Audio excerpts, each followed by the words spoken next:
Hello, hello, hello. Okay, we got to get our Facebook one turned on real quick. All right. Okay, here we go. Happy New Year to Instagram people. Oh my gosh. Guess I should have done this one first. Oh, my video's starting. Oh, I guess I set a time Says for it's it. starting. Yep. Okay. Hello, welcome. All right. I got my computer right here. We're doing double team. I've got some notes. So thanks for joining us. We are making sure. Hold on, this one's still not going. I gotta get on Facebook. It's still not going. Okay. Write down in the comments where you're from so we can kind of see where everybody's from. We like to know. Oh, this is live. There we go. I think. Well, it says live. It says live. It says live. Okay. All right. We're going to restart. Welcome to our live. So over this last week, we have been gathering information from our stories, question boxes, polls, and it's clear that garden planning is a struggle for a lot of people, and a lot of people have similar struggles when it comes to it. So we want to talk about that today. So we're going to be diving in to common challenges, things like staying consistent, planting your garden, pests, all those types of things. So our goal is not only to answer your questions, but also to provide some tips for you so that you can start using right away. Another thing I want to say is if you're like, oh my gosh, it's only January 1st, calm down. We don't need to plan our garden yet. You're absolutely right. And that's why we're not doing our class until mid-January, because January is like 417 days long. So by the time mid-January comes around, you're going to be like ready to roll with wanting to, you're going to be itching to go outside. So we're going to start our planning January 17th at our class. But before then, we're just kind of getting you set up so you know what you kind of need to be doing. So, okay. We're going to go through questions a little bit later, so hold them, and then we'll have you answer them at the end. Or we'll have you ask them at the end. So, let's see. Let's get into this. So, I asked yesterday, my question was, what is your biggest struggle when it comes to garden planning? And these are what you guys said, and we're going to answer them for you. I did do some, but we're going to go through them again. Okay, so the first question we got was how to check and amend the soil. So this is a great thing to do actually in like April-ish before you start planting. Yeah. January is a little early. I mean, it's not necessary to do at this point. I would wait, especially if you have a cover crop. But how do you? Yes, exactly. Well, you don't want to do it too soon because you don't want your amendments to get washed away if you have a rainy season. Like here, we would never do that because it just rains so much. And you don't want to lose any of those nutrients because the first thing to go is your nitrogen. That always goes first. Yeah, so if you tested and amended now, and then you still have winter, now you just washed them away. No. So right before. You want to amend about a week before you're ready to plant. Yeah. But how to do a soil test is we just recommend and use the one from Redmond Agriculture. And the reason why we use that one is because they mail it to your door, so you don't have to go anywhere. That's right. It's a simple test it comes with a little container. You gather soil from your garden, mix it up, add it to the container, and then it's already prepaid. So then you just mail it back. And then in about a week, you get an email telling you what your soil's doing, what needs to happen to it to bring it back up, and then what to put on it so that you can amend it correctly. Yes. So you're taking out all the guesswork. So That's right. The one from Redmond, if you need a link, just DM us, let us know. We do have a discount code. Yeah. But that's the simplest way. Extension offices sometimes do have that, but now you're like going to an extension office. We don't like to go anywhere. Yeah. So we're just doing the mail-in order. Yep. So that is how to check the soil. And then again, the amendments will be on there of what you need to amend with. So you don't have to think. You don't have to think. Someone else is doing it for you. Okay, let's talk about this. Space savers in your garden. My assumption about this was the green stalk garden. Space savers. The green stalk gardens. if you don't have a lot of space, growing vertical I see. is going to be your best bet. In those green stock gardens, they have little pockets and you just plant in there and stack them up. Yeah. So that's a great option. I think it's important to remember that if you're living in a small space, your garden will not be huge. Right. And so, but that's okay. That's okay. Just work with what you have. All right, let's talk about timing. Timing is everything. Sorry, I over-talked to Kay. That's because I do all this like behind the scenes stuff, and so I kind of know what I want to talk about already. What do you want to say about timing? Timing for planting? Planning. Planning. We're talking about planning our garden. Well, what's the question about timing? That's just their struggle. Oh, time. Okay. Well, what we like to do is we like to get our seeds out if you store your seeds and see what you have. And don't get ahead of yourself. Don't starting your seeds now because they're not ready to go in the ground until, April or whatever before your frost. So, I'm not really sure what to say about timing. Okay. Because I don't know. Well, planning your it's weird to like put this into a question, but if timing is your struggle, you need to know your frost date. And then you're just going to be counting backwards, and that's when you start planning things. But really, right now, you just plan. Yeah, just plan. You don't do anything besides make your plan dream your list. space. Make your dream list. Yeah. We're going to be going over that and how to do that in the class. Yeah. So, yeah. Okay, this one was kind of funny. I was a little sassy yesterday on our stories when the person said convincing my husband to add another crop. Okay, but listen though. He didn't want to add one. I guess not. If you are tight on space and you want to just add things in for fun and your focus needs to be on growing what you eat, then I think that should be your focus. But we also encourage trying something new if you know your family's going to eat it, but trying one or two things and learn that. But again, if you don't have space to be like throwing everything in the ground, then you do need to be a little more hyper focused on growing what you eat and growing what you preserve. And then if space isn't an issue, then that's just a weird question. Yeah. So my guess is that you probably are in a tighter space. So you don't have the space to plant, or grab a grow bag. Yeah. Plant it in there, throw it next to your boxes and try that until you guys want to incorporate that into your garden. Okay. Planning space for everything. So, space for everything. Well, first of all, you don't need to grow everything. Like Jordan just said, grow what you're going to eat, what your family's going to eat.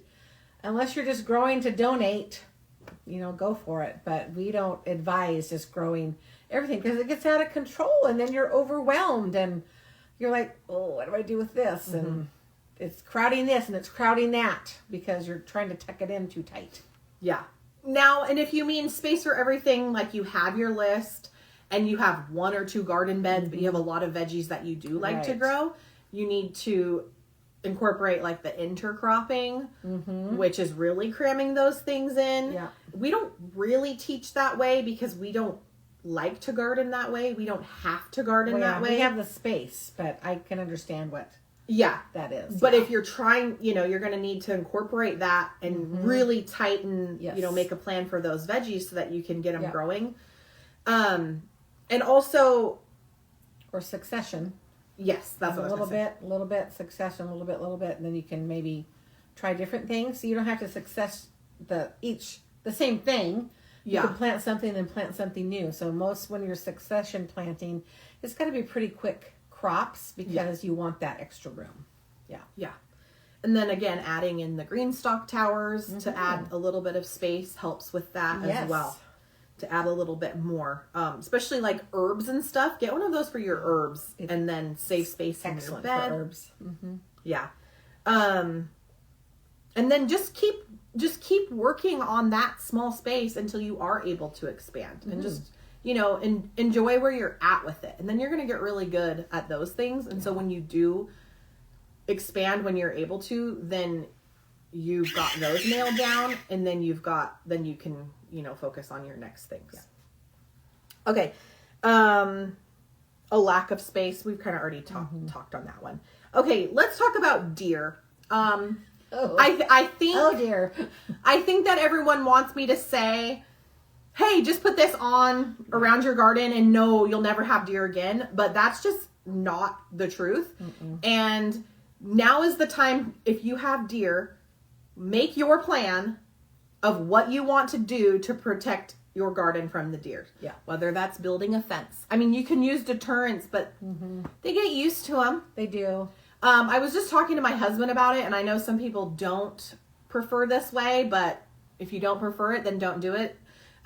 He did say that if you are in an area that is really overpopulated with deer and you're trying to grow a garden for your family to eat from, and the deer are just completely destroying it, you can go down to Fish and Game, and they can basically issue a tag to get rid of them. Yeah.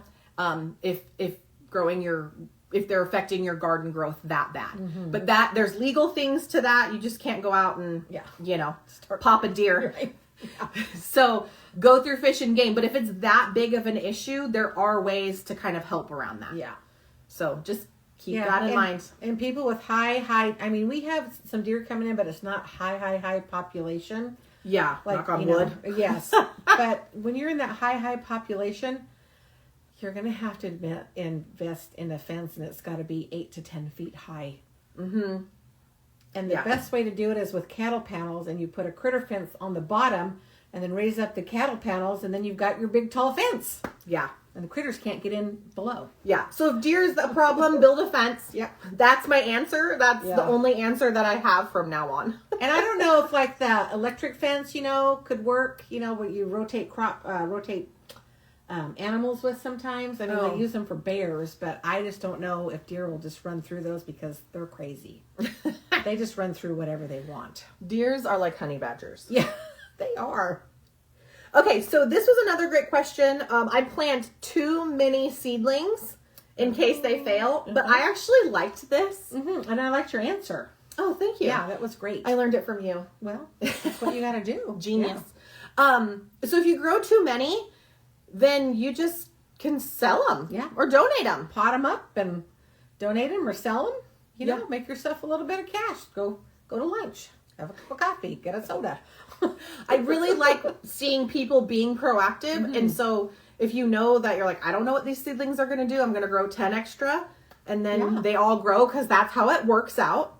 If you plan for nothing, if you don't plan any extra, they all die. If you plan for 10 extra, you get everything, right? Yep. So sell them. You do that. Yeah.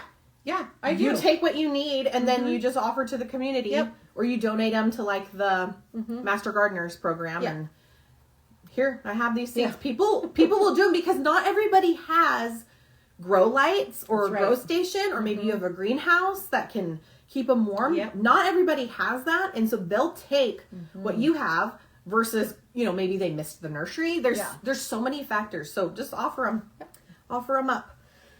Okay, this is my favorite question. When it comes to planning, where do I start?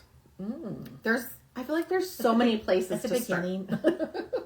Where is the beginning though? Where is it? I think the first thing of where to start is just writing down, what do I want to grow? What do I want to grow? What do I want to grow? And then what does your garden look like? Yeah. What does your space look like? Yeah. What can I grow in there? What can I grow in there? Do I want to preserve? Yeah. Yeah or no? Ask all the questions. Do I just want a fresh eating garden? Do I want a salsa garden? Do I want a potato garden? I do want a potato garden. Now, this is why I love this question so much. This is a little story time. So Kay's been gardening for 30. I think you've been gardening for 30 years for like the last 3 years now. Yeah, so maybe you're like on to year 30. I've been gardening for a long time. When I started gardening with her like 3 years ago, I just was finally like, how do you know what you're doing? And then she kind of like, I don't. Because to me, she's just like, okay, we're going out and we're planting. But I'm like, well, what happened before all of this? Like, how did you get to this point? And so when we finally like sat down and figured it out, I was like, oh, okay, so you just plan it out. So then she taught me how to plan, and I love planning. Yeah. So I'm like, okay, this is what we need to teach to people because nobody knows how to get to this point. Yeah. And that's what we taught. We teach this in our online course. We taught this last year. We did a bunch of garden challenges and we did a whole planning challenge. It was actually so much fun. Yeah, it was. And then this year we're just making it into a class. So we're taking you from watching people online with just like, I'm ready to plant. We're taking you those steps before and teaching you how to get to that point. So where to start is my specialty and I'm going to teach you. But yeah, start thinking about what you want to grow. How many beds do you have? And then you're just kind of mapping it out and filling it in. Yep. And then we'll teach you all of the ins and outs of the cool crops going in first, and then those coming out, and then your summer crops going in, and then your succession plantings in between, and then your fall crops going back in, and we're going to teach you all the ins and outs of it so that your garden is continually flowing all season long, all year long. Yes. Because there's no one season. There's 3 seasons. Mm-hmm. Okay, let's talk about companion planting too. You can talk. I've been talking a lot. Well, companion planting, I mean, I think we have a guide for that too, because not all plants like each other, right? Mm-hmm. And so you have to really kind of really research that a lot. For me, I don't do a lot of companion planting just because we grow for production, because we're going to preserve it, those kind of things. And so we're growing, maybe the same thing in one box, and it's all carrots, or it's all broccoli, or it's broccoli and cauliflower together, things like that. So really you can, group your brassicas together. You can group all your root crops together. You can, plant some lettuces and tuck them in under like your cucumbers, things like that, so they can get some shade. But you really need to research what goes with what, because they don't all like each other. Yes. But also, and we teach this a lot, when you're planting your garden, if you are so overwhelmed with what goes well together, just don't worry that much. Yeah. If it's something that's simple for you to incorporate, to be like, oh, broccoli and cauliflower, great, I'll make that bed. Yeah. But if you're like, I can't even, like, if it leaves you like so overwhelmed, don't stress about it. And then add in some nasturtiums or marigolds in the corners of your boxes. Yeah. Those actually help a little bit more with like the pests repelling rather than just the actual growing. Yeah, they'll catch like your aphids sometimes or repel a few things, but yeah, there's kind of like two ways. So we do have a guide. If you just comment companion, I had to think of my robot. Companion, it'll send you over our little cheat sheet and that you can know what kind of grows well together. Yeah. And if it doesn't pop up on a live, because I don't know if it will, just DM me the word companion. Okay, figuring out where to lay everything and how to harvest. Well, that goes back to... First, we're not talking about harvesting. That won't be until our summer masterclass, because it does not matter right now. You need to focus on just the planning first, okay? So that's going to come at a later class. But yeah, figuring out where to lay everything.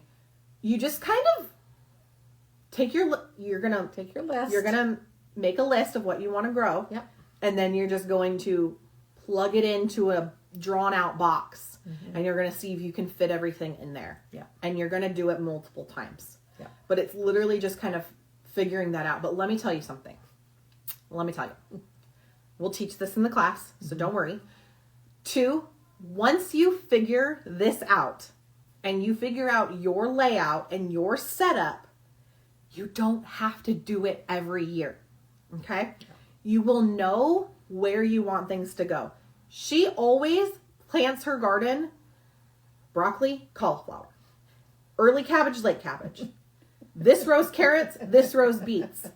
And she doesn't have to think. She doesn't have to take out her plan. Where am I going? What am I doing? Because she knows, because she's done it the same way, because it works for so many years. So you're going to do some work to figure it out, and you're going to apply it in your actual garden. And then once it works, that's just your blueprint, right? Keep doing it, yeah. And then you'll just make little tweaks. And sometimes like we'll have it all laid out. And then as the season going, she's like, oh, I tucked in some cilantro here. Yeah. And I plugged this in here. And I'm like, no, now it's not perfect. But it grows the food. That's right. And that's what matters. Yeah. So keep that in mind. Okay. How many of each plant to start? I always end up with way too many of something and too few of others. So you kind of have to, you want to say? Oh, well, you just have to decide how many, you're going to eat, because what do I always do? I plant too much lettuce every single year. She loves lettuce. I just love to grow. Well, and plus when we go to the nursery, it comes in a 6-pack. Yeah. So you got to plant it. And the nursery only has those plants for so long. Really what I should be doing is starting my own or succession planting some seeds a little bit later and only planting, 6 of those, and then a few weeks later planting 6 more, something like that. But they always seem to come at the same time. Yeah. But yeah, that's a struggle. But you just have to know how much you're eating. Take a note. Like, oh, I have all this lettuce and I planted too much lettuce. Write it down. Don't plant as much lettuce next year. I didn't plant enough broccoli. I only planted 2 plants. Plant 6. Well, and think about too what you're planting. So if you're taking a broccoli start and you're planting all 6, guess what's going to happen to those broccoli? They're going to get big. They're going to grow at the same time because they're the same age. That's so right. Guess what's harvested all at once? 6 broccoli. Does your family eat 6 broccoli? Can you eat that much? Yeah. I mean, now homegrown veggies last a little bit longer in the fridge. Yes. So you do have more time than if you were to grab it from the grocery store. Yes. But do you want to eat 6 broccoli within 2 weeks? Is it just you and one other person in your house? You probably don't need 6 broccoli. That's right. And then another thing too. There's so many factors. I love it. It's really just like a fun little mind game, actually. Eat what's in season. Yes. So when your broccoli's ready, you're planting broccoli salad. eating. You're eating roasted broccoli on the side. You're tossing it in the air fryer. You're eating it with your lunches. You're eating broccoli. Yeah. And then broccoli's over and you don't have to get broccoli until the fall. That's right. So And the nice thing about broccoli too is sometimes you get some little offshoots. So once you harvest that crown, then you just get some little offshoots you can just eat once in a while, and that kind of keeps you going in broccoli for this season. And you can just have one plant. Yeah. So if you want 1 broccoli a week, you need to start your own seeds 1 week apart. Yes. But if you get them all at once, and then like Kay said earlier, take note. Yeah. Grab your garden journal. We have one. Just comment garden journal, and I'll send you. It's like $4.99. We like made it up. It's really great. It's cute. And you can mark on there like how many you planted. So then the next year you can take note and be like, okay, I planted 17. Do not do that again. Yeah. But you do have to learn for your family. I mean, we're feeding like, how many are there of us Well, here there's now? 3 families now, so that's 6 adults. Yeah. And then your niece takes some and her daughter-in-law takes some. I give some to my niece, Sometimes we give some to friends. And then also keep in mind too, you can preserve it. Yeah. If you wanted to. You maybe can freeze your broccoli. You can freeze dry it. If you have a freeze dryer, you can. Yeah, so. A lot of people, freeze it and use it later for stir fry. Yeah. Because personally, I don't like frozen vegetables unless they're done right and in a stir fry, then they kind of taste okay. If you hear that noise, that's our tripod. Okay. And then what to plant next to each other. Okay, we just answered that one. And then not overcrowding. Having enough space for what I want to grow and not overcrowding. Spacing requirements is important because if you overcram them, they compete for nutrients and they don't grow too well. Ask us how our tomatoes did this year. Yeah, we planted too many.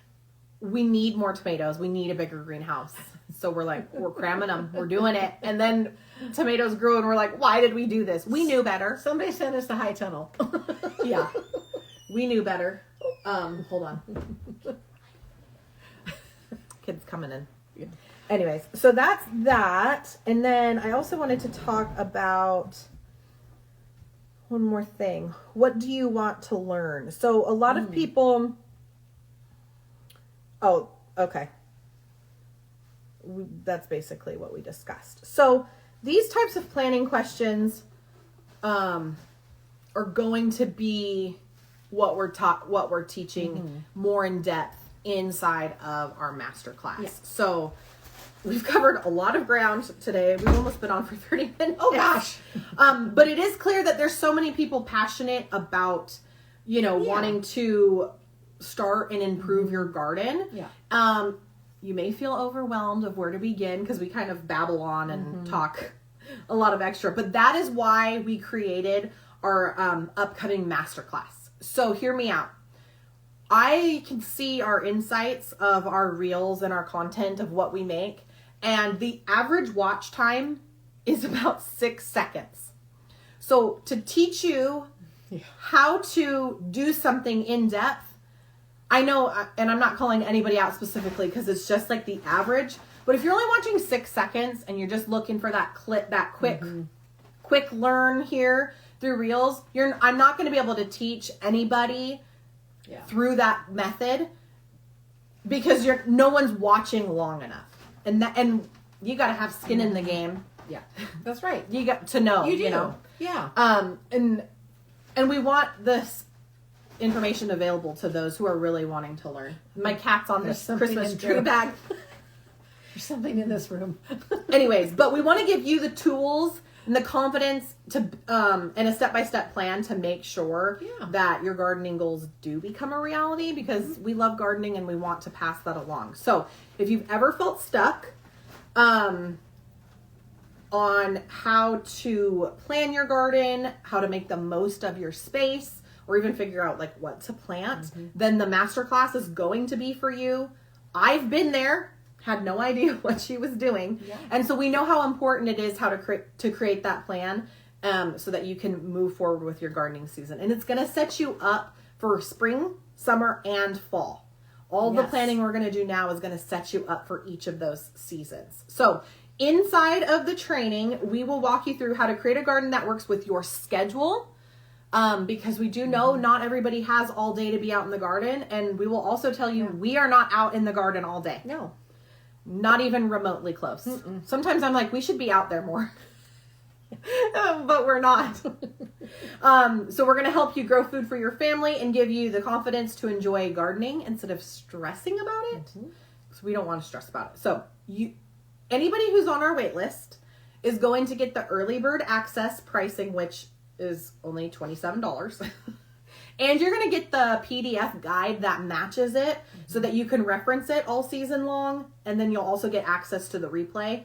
And then it's basically like having us right there in your garden with you. Yeah.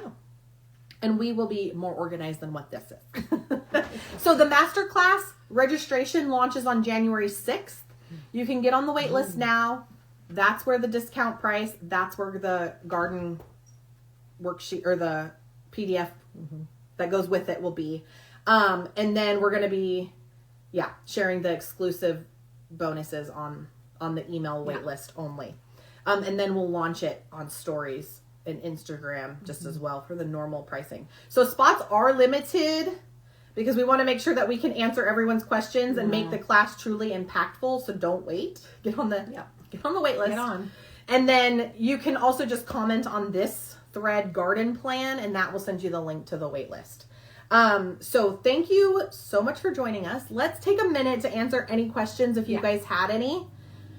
And we'll go through them real quick. How do you get on the wait list? So comment garden plan, one word garden plan in this, and it should pop up. If it doesn't, just click our profile name and just send us a message that says garden plan, and our automation will send it up for you. And if you're watching on Facebook, which I don't even know if this is going, to be honest. I can't see. Live, I don't know. We'll share the link as well. So if you have any garden planning questions, let us know. And Happy New Year. Happy New Year. Happy New Year, yes. Garden plant. So great. So the layout of our class is going to be, we're going to have slides, and you're going to want to bring pen and pencil because you're going to be taking notes. Yeah. Taking notes. Okay, I'm going to scroll here, so I'm going to look a little crazy. If you're on Facebook, sorry, you have this view. And if you have any questions like about the masterclass as well, let me know too, and I can answer that. But it's pretty straightforward. It'll be over Zoom. I'll send you the link, and you can join live. You can catch the replay if that works better. It is going to be January 17th at 12 p.m. Pacific Standard Time. Okay, you guys are getting the links. Yeah, we have a lot of freebies too, so check the link in our bio. We have a lot of different help things for you guys that you can use and implement in planning. What are we up to today? What's for dinner? I'm making meatloaf. Taylor's making salmon. Ugh. I need salmon! Name that movie. Do you know it? Yes. A Cinderella story. Yes. From Norwegia. Yeah. Salmon from Norwegia. Okay. I can already see some of you guys are jumping on the wait list. It's going to be so fun. Good for you. Okay, I love when you show how you cook and preserve your garden goods. Yes. Oh, yeah. We'll try to do better. Yeah. I try. Okay, I don't really see any questions. We did kind of like answer a lot of them. So if you do, just comment in our DMs. We're an open book, and we respond to basically everybody. Yeah. Unless they get really pushed down, and sometimes we miss them. Yeah, but you can sometimes just we miss them. Just do it again. Yeah, and be like, hey, answer me, woman. Yeah. Anyways, we'll leave it at that. Thank you so much for joining us today. We hope to see you inside of our masterclass. Again, registration opens on the 6th. And wishing you a very happy New Year. Happy New Year 2025. Woo!